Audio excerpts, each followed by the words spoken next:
USAA knows dynamic duos can save the day, like superheroes and sidekicks or auto and home insurance. With USAA, you can bundle your auto and home and save up to 10%.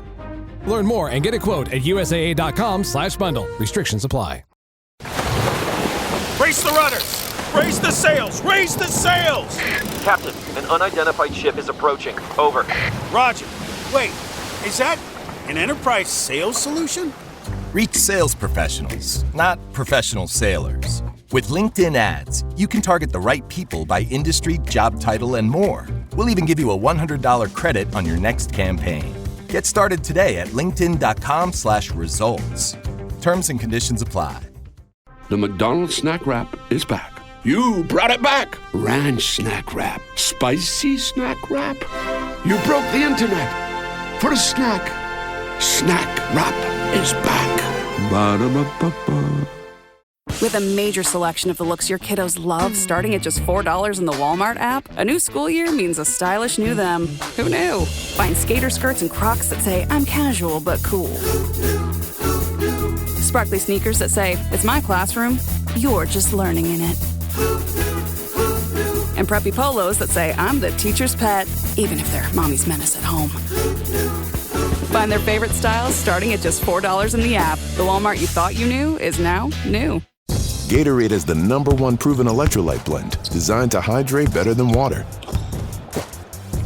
So you can lose more sweat and raise your game. Gatorade, is it in you? Raise the rudders! Raise the sails! Raise the sails! Captain, an unidentified ship is approaching. Over. Roger. Wait, is that an enterprise sales solution? Reach sales professionals, not professional sailors. With LinkedIn ads, you can target the right people by industry, job title, and more. We'll even give you a $100 credit on your next campaign. Get started today at linkedin.com/results. Terms and conditions apply. Have you ever spotted McDonald's hot, crispy fries right as they're being scooped into the carton? And time just stands still. Ba-da-ba-ba-ba. Ryan Reynolds here from Mint Mobile. With the price of just about everything going up, we thought we'd bring our prices down. So to help us, we brought in a reverse auctioneer, which is apparently a thing. Mint Mobile Unlimited Premium Wireless. How to get 30, 30, bit to get 30, bit to get 20, 20, 20, bit to get 20, 20, bit to get 15, 15, 15, 15, just $15 a month? Sold! Give it a try at mintmobile.com/switch. Upfront payment of $45 for 3-month plan equivalent to $15 per month required. New customer offer for first 3 months only. Speed slow after 35 gigabytes if network's busy. Taxes and fees extra. See mintmobile.com. My cat Freddie loves to be brushed and cuddled. But stirring up his cat allergens meant sneezing and itchy eyes. Then I found Purina One Live Clear. It's cat food that reduced the major allergen and my suffering in as little as 21 days. Now, we feel closer than ever. If you have issues with cat allergens, you really need to try Purina One Live Clear. Try new Purina One Live Clear today. Purina One, a difference from day one.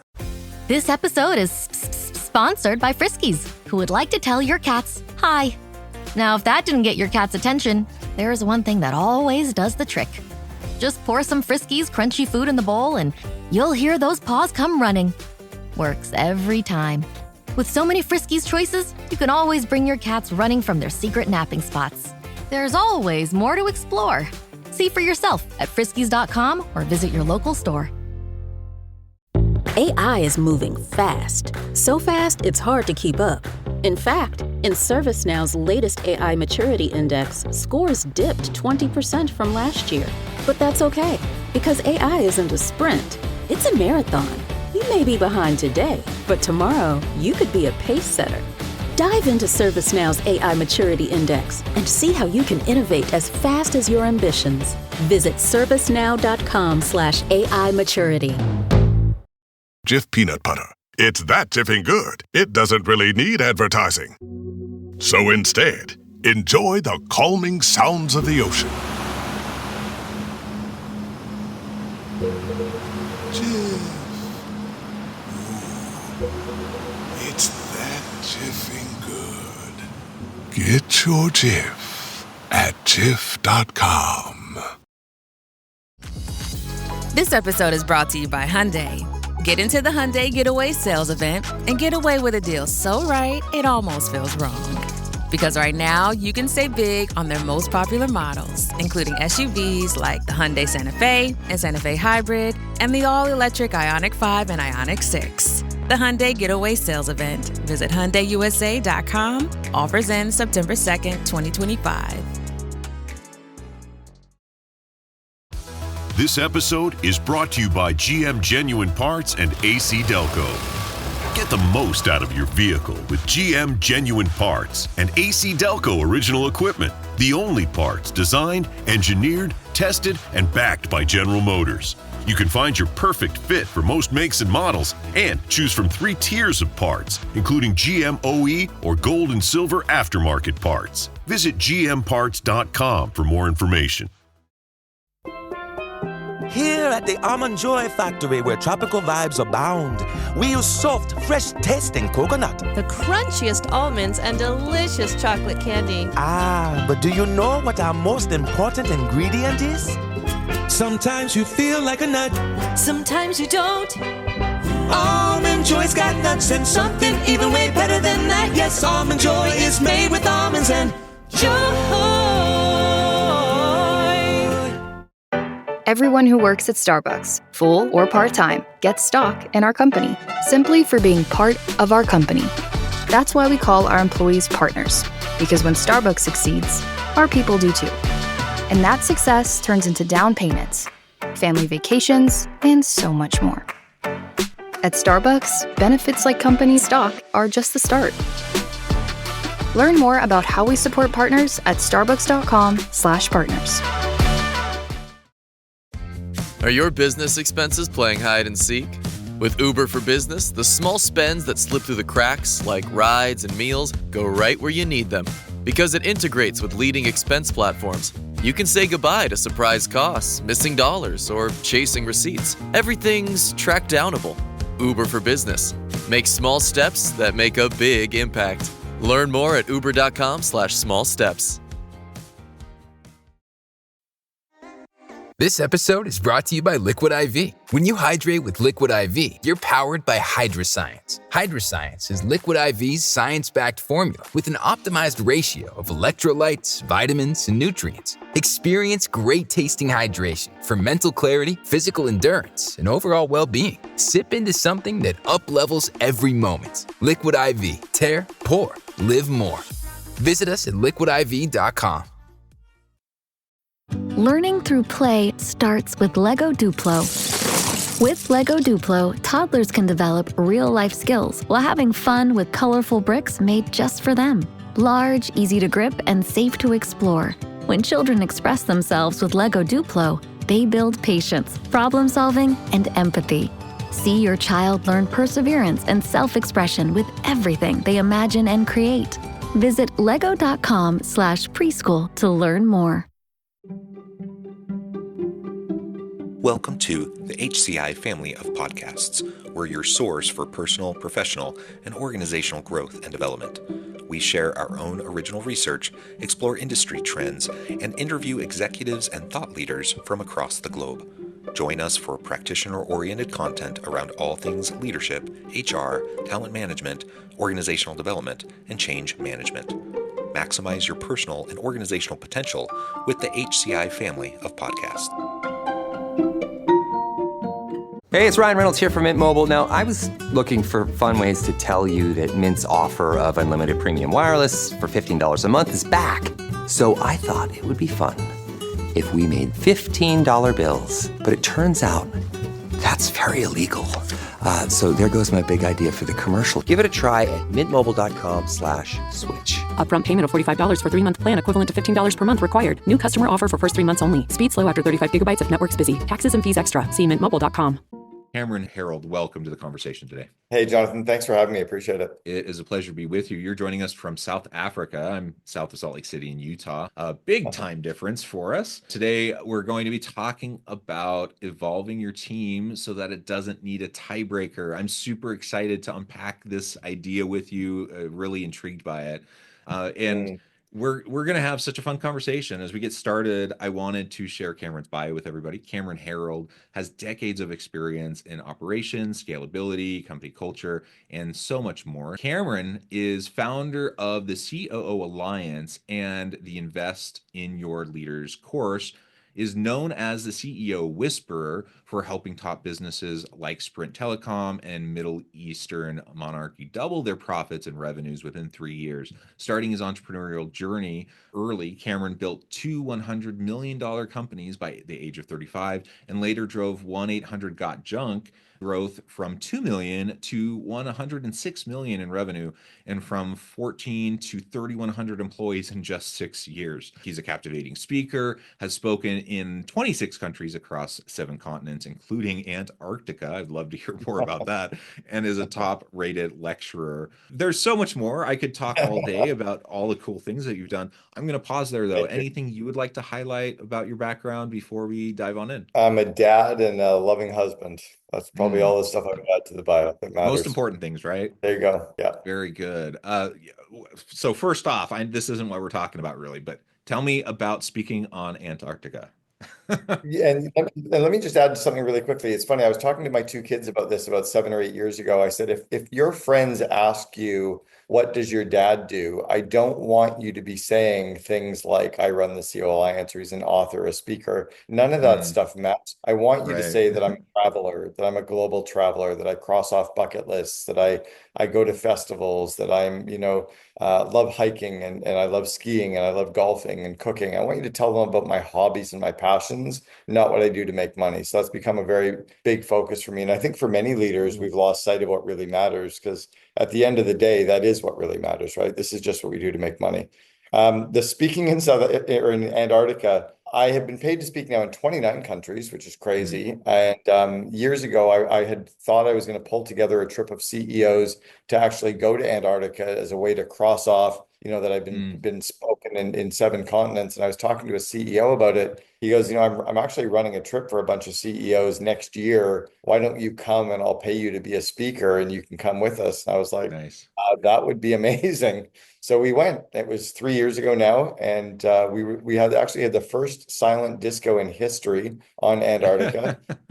We had a whole bunch of CEOs dressed up in penguin onesies, and we did a dance party on the boat. And I actually did a speaking event to a group of CEOs when I was down there about growing your people and growing your companies. And yeah, so I guess I'm one of the rare people who have been paid to speak on all continents. Not that it matters. Well, that is super cool. And I totally agree. Like, let's focus on what matters most. Husband, father, world traveler, lover of the planet, and all those sorts of things, right? That is what matters. And at the end of the day, all the other stuff is great. It's great to have impact and influence and help businesses, but it's those other things that make all the difference in the world. So, and I think if we can show up in our companies with that actual belief and with that day-to-day kind of joie de vivre and with that day-to-day focus on having a great life and doing really fun things, we bring that energy and that enthusiasm and that mindset to our employees. Absolutely. And we can help our employees build better lives and better connections with their spouse, better connections with their kids, better connections with their parents, better connections with themselves. And there's lots of stuff that they can be doing in their own cities that doesn't even cost money. And I think at the end of the day, if more leaders would show up caring more about their employees' dreams and goals and insecurities and passions and fears than we do about the company, the employees will end up going through brick walls for us to build the company in the first place. Right. Well, often we'll talk about just remembering the humanity in our people, right? And most leaders, I don't know many leaders who won't say, that people matter, like we need to invest in our people. Like everyone knows that's the socially acceptable thing to say at a minimum, and I think most people believe it to some extent at least. But, do we practice that? Do we actually run our business in such a way that demonstrates that we really value our people, that we want to treat our people with dignity and respect? And when we approach them in the way that you just described, I think it demonstrates a certain level of just true value of them as an individual human being on this planet with an individual life, outside of the company, like that matters. That really just matters. And Totally.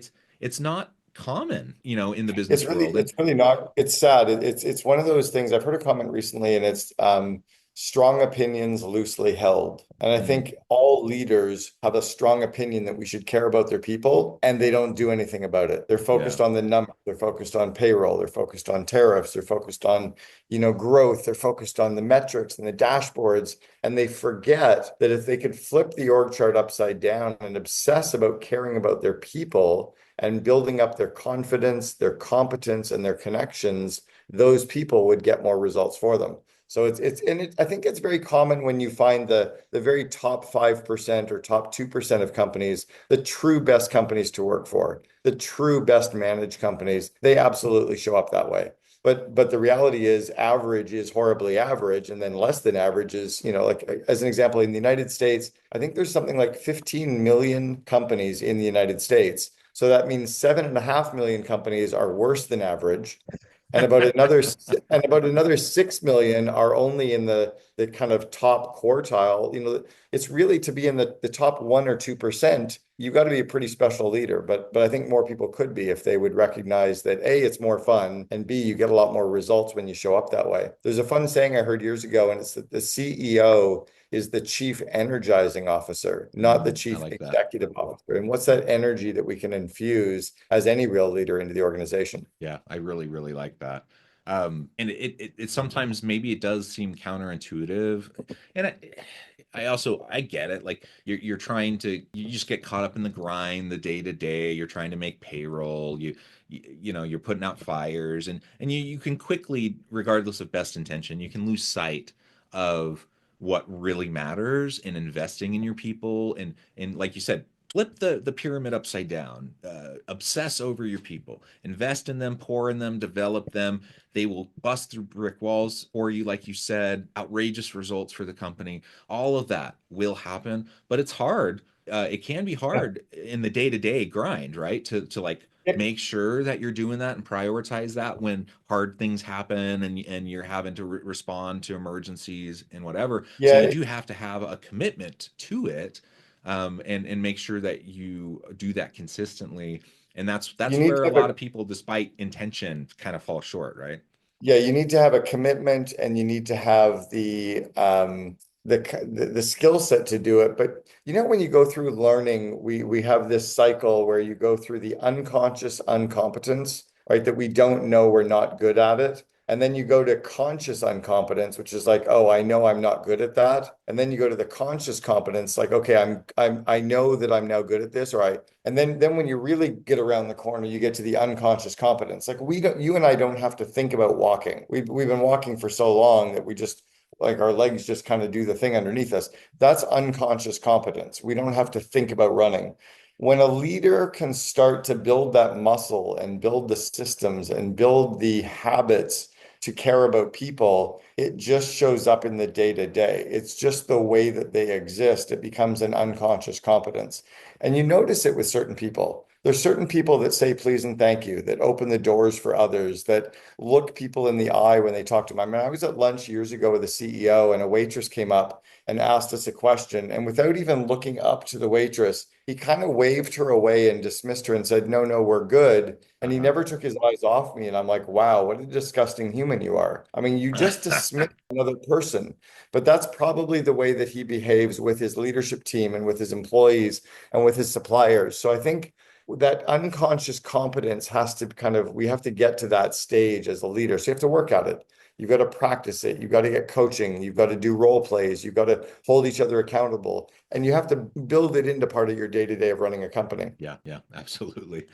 Absolutely. The disgusting human comment, I think it made me think, do I do anything like that? Are there things that I just don't even realize that I do?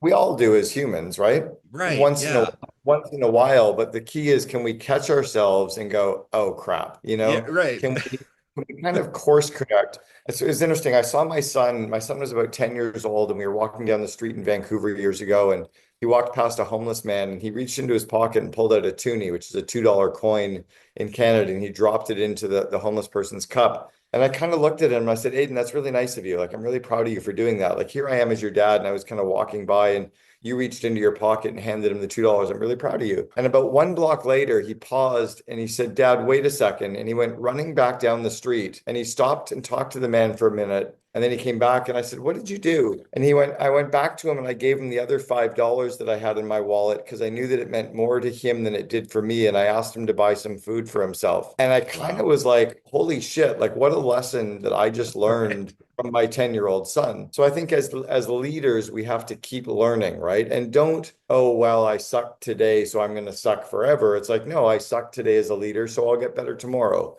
Or I forgot to praise somebody today, but I'll praise 3 people tomorrow to make up for it. I think those are the things that we can do as leaders to build that muscle. And again, when we care more about our people, they'll go through those brick walls to build our company. When we built 1-800-GOT-JUNK, we ranked as the #2 company in all of Canada to work for. You know, that was 1.46 million companies. We ranked #2, but it's because we obsessed about our people. Like, we really, really cared about them. Yeah.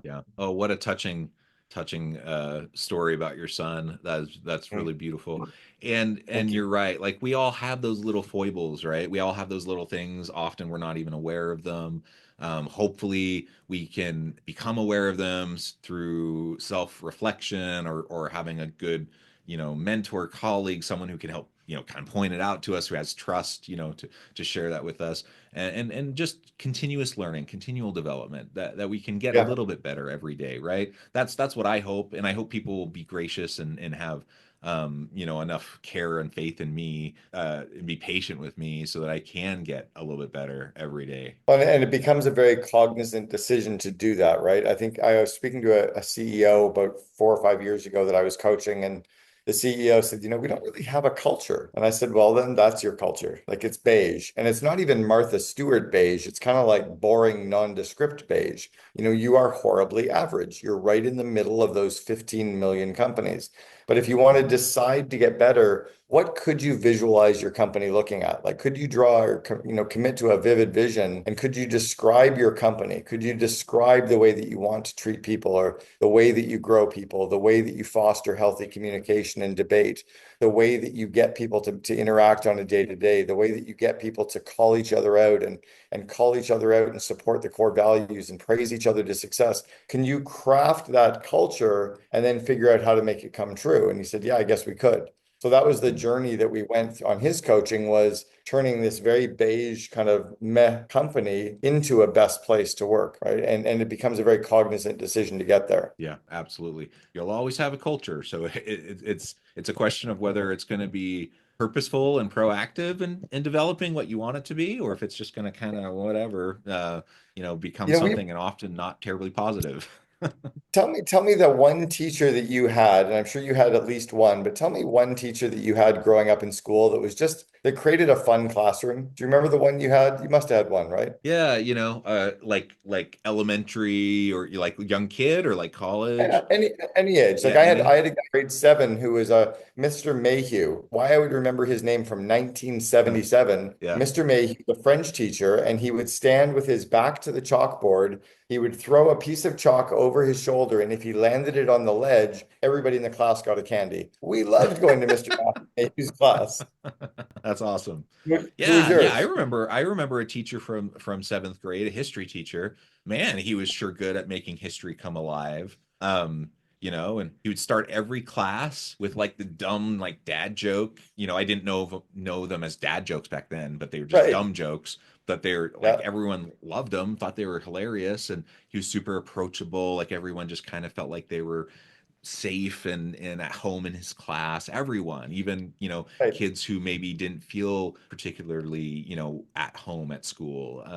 And those types of people are special. Like, they really just create an environment where everyone feels welcome and safe, and that they have an opportunity to contribute. Like, that doesn't happen everywhere. They're special They're special, but they're not superhuman. Right. Yeah. Telling a joke every day is not a superhuman trait. It's something that every single person listening or watching could choose to do starting tomorrow. ChatGPT could give you 300 jokes in a minute, and you could just do that every single day. You could just be the person that rolls in on a scooter through your office, or as Brian at 1-800-GOT-JUNK used to do, he'd wear a purple pimp suit to work every once in a while. Like, you could just choose to be silly and show up in a onesie. You could just remember that none of this stuff matters, and you could choose to be that grade 7 teacher that we've all had. And I think when we show up that way, it changes the dynamics and the energy of a company in an unbelievable way. Absolutely. All right. Well,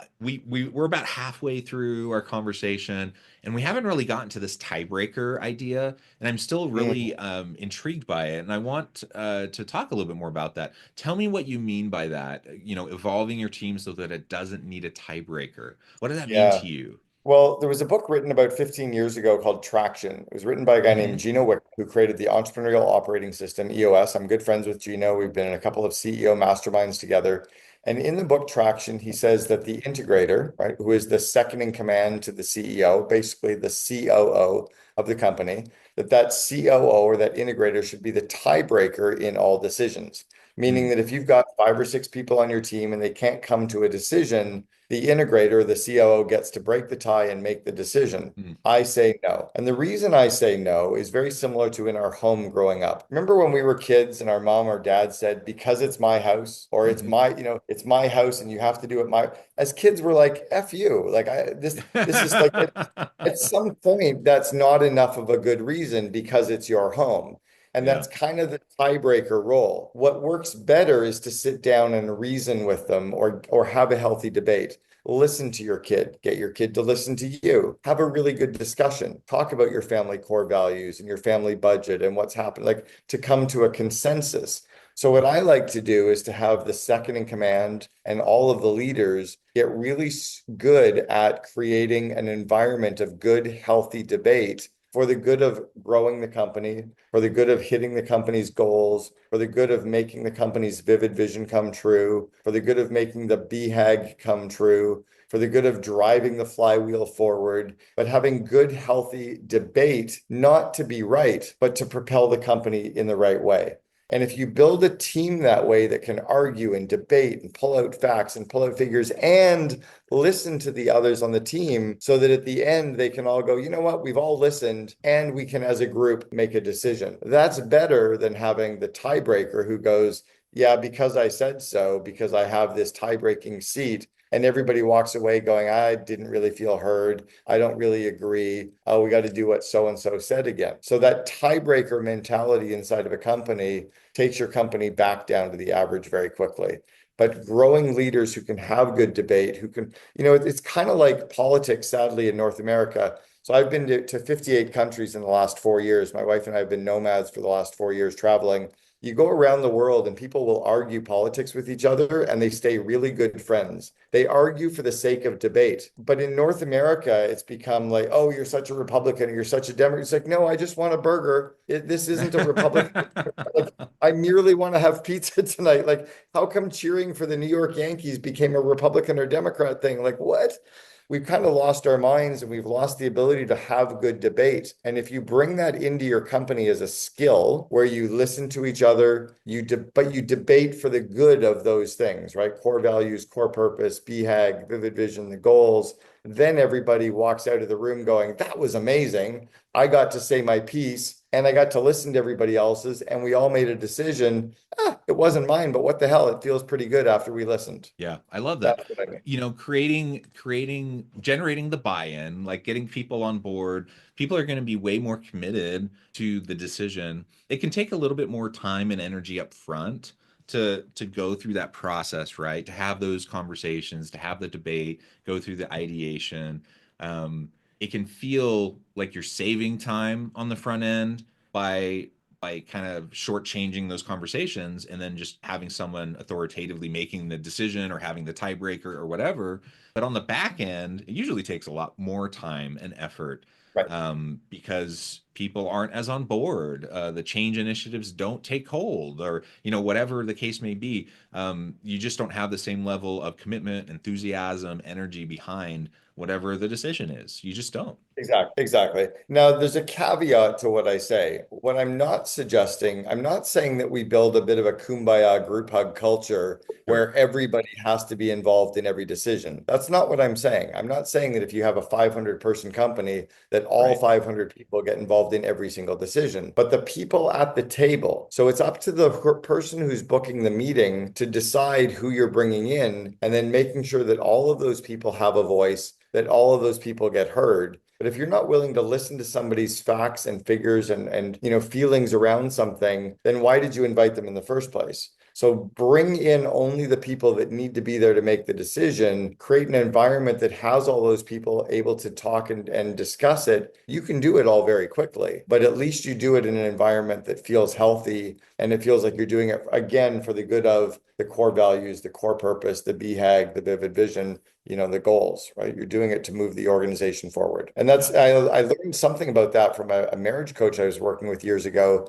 She said, do you want to be right, or do you want to be in the marriage? Right. Like, what are you arguing for here? To be right or to be in the marriage? I'm like, yeah, good point. Every once in a while, you've got to argue, again, not to be right, but you at least want to be heard, right? You at least want to be able to have a debate with your spouse, or a discussion with your spouse, but in a good, healthy, constructive way, because you want to be in the marriage as well. And I think leaders need to remember that debate and conflict doesn't have to be bad, right? We don't have to whitewash everything so that we don't hurt somebody's feelings. No, that's not what this is about, right? Yeah, and I think a good, mature, secure leader 100% welcomes this. They love the input. They love the feedback. They love the challenge. Like, they want their thinking to be challenged. They want the smartest people in the room pushing on their ideas, because they know it drives better thinking. It drives better solutions, right? And it's the really insecure leader. It's the immature leader who gets threatened by that,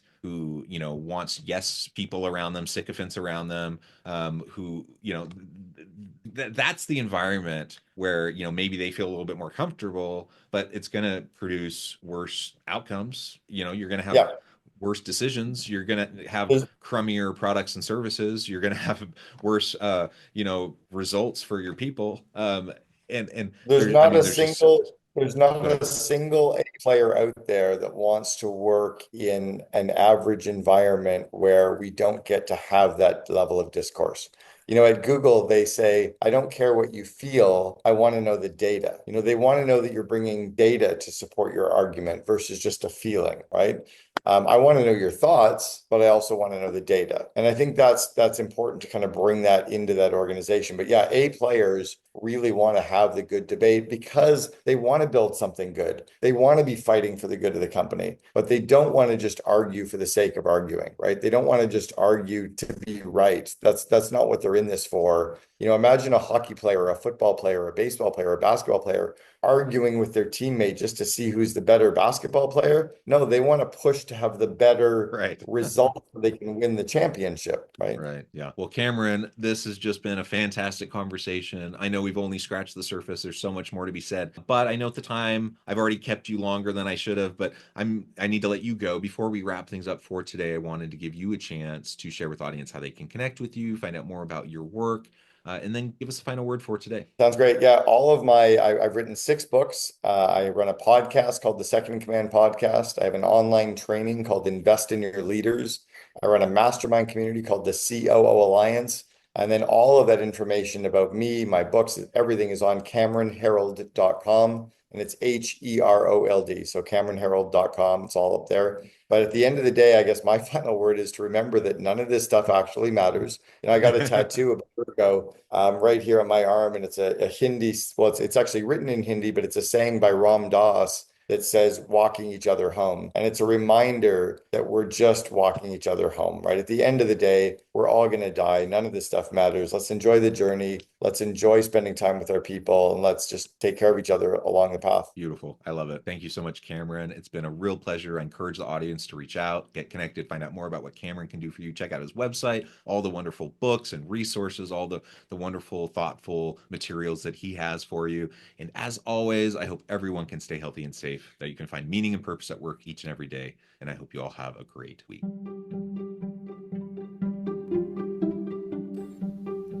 Thanks for joining us for this episode of the podcast. We hope you stay healthy and safe, and please join us again soon.